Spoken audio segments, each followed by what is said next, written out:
ছিলেন মানুষ একেবারে সোচ্চার হয়েছিল, কেউ অন্যায় অপরাধ ওই 3 মাসে কেউ করেনি। ঘুষ ছিল না, দুর্নীতি ছিল না, কোনো জায়গায় পরিবারতন্ত্র বা দলীয়করণ বা এরকম কিছুই ছিল না, সবটা স্তর নিরপেক্ষ হয়ে গিয়েছিল। এই সংস্কারেরও কোনো শেষ নাই, কিয়ামত পর্যন্ত চলবে। তাই কি কিয়ামত পর্যন্ত করবে?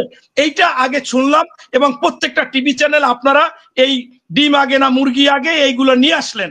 নিতে পারলে আপনার রোড ম্যাপ দিতে অসুবিধা কি? আমার কথা হচ্ছে 5 বছর পর নির্বাচন হবে, কিন্তু আপনি যদি বলেন সংস্কারের পরে দেওয়া হবে, এই মামলা বিচার হওয়ার পরে দিতে হবে, তাহলে এটা তো একটা অনির্দিষ্ট টাইম, এটা তো হতে পারে না। বিষয়টা হচ্ছে যে আজকে আমরা যারা জুলাই আন্দোলন করেছিলাম, জুলাই বিপ্লব করেছিলাম, যেমন আমি প্রতিটি প্রোগ্রামে গিয়েছি, আপনাকে ভিডিও দেখাতে পারবো এবং আপনাকে ছবি দেখাতে পারবো, কিন্তু আমাদের ভারপ্রাপ্ত চেয়ারম্যান মহোদয় তারেক রহমান সাহেবের নিষেধ ছিল যে আমরা গিয়ে যেন কোনো ছবি পোস্ট না করি, আমাদের ফেসগুলো যাতে আগে না দেখাই, আমরা যাতে ভিতরে ভিতরে থাকি। তাই আমার ছেলেকে নিয়ে, এখনো 18 বছর বয়স হয় নাই, সে 16ই জুলাই ভর্তি হয়েছিল সিটি কলেজে, সেই দিন থেকে আন্দোলনে নিয়ে গেছি।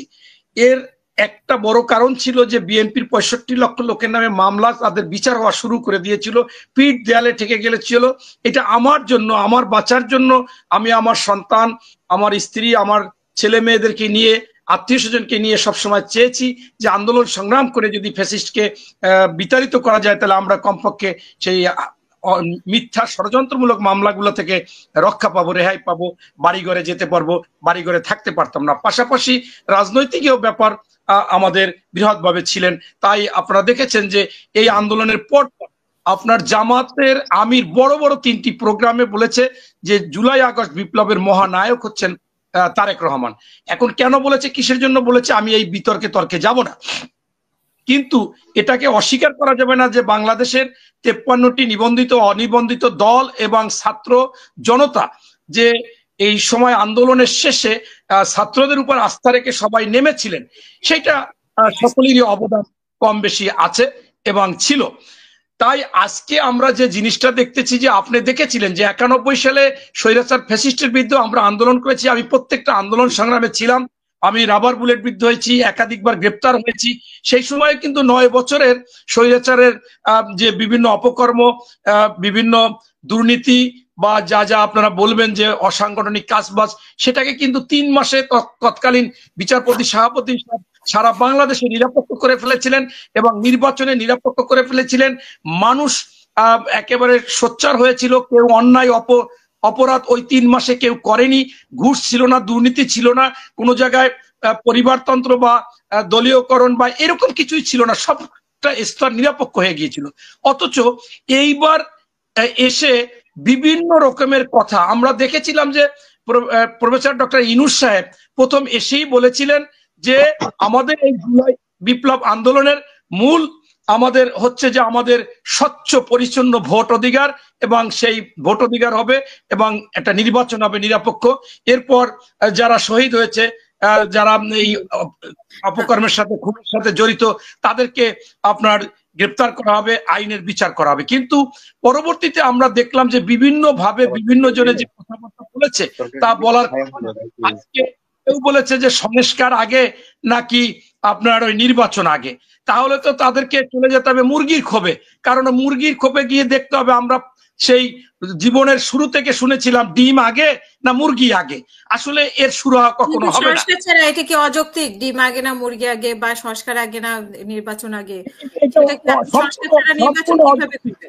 সম্পূর্ণ অযৌক্তিক, কারণ আপনার সেই 3 মাসে যদি নিরপেক্ষ বানাতে পারে, আজকে আমরা এই সরকার শপথ নেওয়ার পর পর যাদেরকে এই সংস্কার কমিটিগুলো করেছে তারা বলেছিল 30শে ডিসেম্বরের মধ্যে আমরা একটা পূর্ণাঙ্গ কমিশনের রিপোর্ট দিব, সেই রিপোর্ট অনুযায়ী তারা সিদ্ধান্ত নিতে পারবে। ওনারা যদি সেটা দিয়ে দেয়, সুপারিশমালা দিয়ে দেয়, তার থেকে এর আগে প্রত্যেকটা রাষ্ট্র রাজনীতি দলগুলোর সাথে 53টা রাজনৈতিক দলের সাথে তারা নিয়েছে, তাদের সুপারিশগুলো নিয়েছে, কি কি সংস্কার করতে হবে থকমূলে নিয়েছে সামগ্রিকভাবে।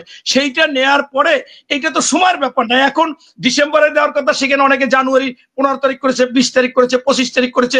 সেইখান থেকে যদি এনে একটা প্রজ্ঞাপন 7 দিনের মধ্যে জারি করে দেয়, তাহলে তো সেটা সহজ। এবং আপনি একের কোরআনের কথা যে যেমন শিক্ষার কোনো শেষ নাই, একেবারে দোলনা থেকে কবর পর্যন্ত, ঠিক এই সংস্কারেরও কোনো শেষ নাই, কিয়ামত পর্যন্ত চলবে, তাই কি কিয়ামত পর্যন্ত করবে? এইটা আগে শুনলাম এবং প্রত্যেকটা টিভি চ্যানেল আপনারা এই ডিম আগে না মুরগি আগে এইগুলো নিয়ে আসলেন। এখন নিয়ে আসার পরে সেই তর্ক বিতর্কের মধ্যে এখন আবার শুনি যে যারা এই হত্যাকাণ্ডের সাথে জড়িত তাদের বিচার না হওয়া পর্যন্ত এই নির্বাচন হবে না। এটাও মনে করেন আইনের প্রতি যদি শ্রদ্ধা থাকে, এবং আপনারা জানেন যে একটা লোকের বিচার হয় নিম্ন আদালতে, সে আবার ওখানেরই নিম্ন আদালতের জজ করে যায়, জজ করে যাওয়ার পর জয়েন্ট বা অতিরিক্ত জজ করে আপিল করে, সেখান থেকে আপনার হাইকোর্টে যায়, হাইকোর্টে আবার আপিল করে, এরপর সুপ্রিম কোর্ট, এরকম মনে করেন বছরের পর বছর চলে। কিন্তু এইটা তো যৌক্তিক না, বরঞ্চ এই বিচার হবে সংস্কারের মধ্যে আসবে যে এইভাবে এই বিচার হতে হবে। এখন আমাদের যে আজকে মহাসচিব মহোদয় বলেছেন, গতকালকে আমাদের ভারপ্রাপ্ত চেয়ারম্যান মহোদয় তারেক রহমানের সাথে আমাদের স্থায়ী কমিটির যে সভা হয়েছে, সেই সভায় আলোচনা হয়েছে যে আমাদের এখানে যে গুরুত্বপূর্ণ বা প্রয়োজনীয় সংস্কার করে নির্বাচনটা দিতে হবে, কারণ জনগণের আস্থা ছিল যে একটা নির্বাচন চায়, তারা ভোট অধিকার প্রয়োগ করতে পারেনি। পাশাপাশি এই ডক্টর ইউনূস সাহেব প্রথম মিটিং এ সেটাই বলেছিল, আর মানুষের কাছেও সেইটা। এখন আমি যদি আপনি বলেন যে লোকজন তো চায় না, আসলে সামাজিক মাধ্যমে আমরা যারা আন্দোলন সংগ্রাম করেছি এবং এখনো যারা আন্দোলন সংগ্রাম করে বা যারা বিভিন্ন রকমের কাজ ওই আপনার রাজনীতির সাথে জড়িত, তাদের মধ্য থেকেই বেশি ইয়াং জেনারেশন এই সামাজিক মাধ্যমে আছে। তারা বিভিন্ন একটা লেখালেখি করলে তাদের সাইডে পজিটিভ হয়।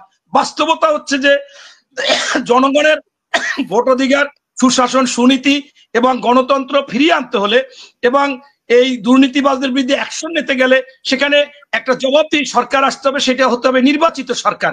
আজকে যদি রোড ম্যাপ একটা ক্লিয়ার করতো এই অন্তর্বর্তীকালীন সরকার, আমার কাছে মনে হচ্ছে যে তারাও দ্বিধা বিভক্ত এবং তারা কেউ একক সিদ্ধান্ত নিতে পারে না, এবং সেটা নিতে পারলে আপনার রোড ম্যাপ দিতে অসুবিধা কি? আমার কথা হচ্ছে 5 বছর পর নির্বাচন হবে, কিন্তু আপনি যদি বলেন সংস্কারের পরে দেওয়া হবে, এই মামলা বিচার হওয়ার পরে দিতে হবে, তাহলে এটা তো একটা অনির্দিষ্ট টাইম, এটা তো হতে পারে না।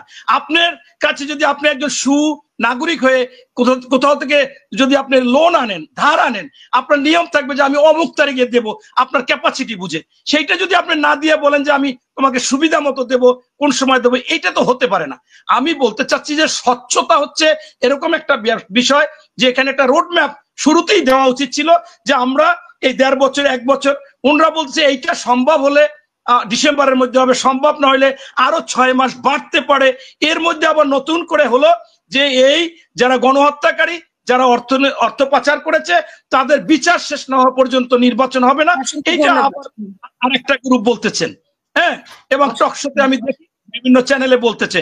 তাই আমি স্পষ্টভাবে বলতেছি যে রাজনৈতিক দলগুলোর সাথে একটা রোডম্যাপ নেওয়া উচিত, এবং এই সরকারের উচিত যে পরিষ্কার পরিচ্ছন্ন ভাবে এই কথাগুলো বলা। আজকে হয়তো বা মহাসচিব বলেছে জুলাই আগস্টের মধ্যে, আপনার যদি এই জানুয়ারির মধ্যে রিপোর্ট হয়, রিপোর্ট হলে ফেব্রুয়ারিতে প্রকাশ করলেও 3 মাসের মধ্যে নির্বাচন দিতে পারে, এটা কোনো বিষয় না।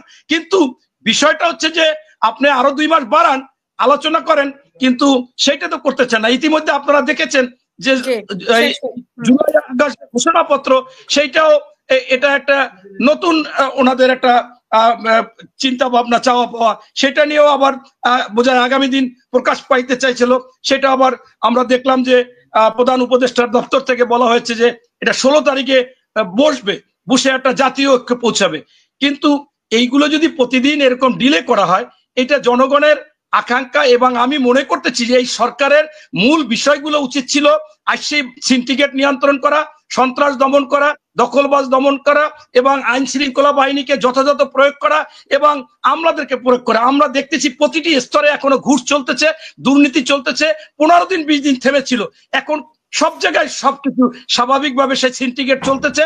এখন এক বা একাধিক লোক বলবে যে এটা বিএনপির সাথে জড়িত, আমিও স্বীকার করে নিলাম, এই জন্য আমি ক্ষমা প্রার্থী। কিন্তু বিষয়টা হচ্ছে যে এটা দায়িত্ব কার? দায়িত্ব হচ্ছে অন্তর্বর্তীকালীন সরকার। সেই সরকার তারা ব্যবস্থা কেন নিচ্ছে না? এবং আমি গতকালকে অন্য একটি দলও আমি বললেই ওনারা সামাজিক মাধ্যমে খুব আছে বিদায় আমার বিরুদ্ধে এটা ওটা লেখালেখি করে।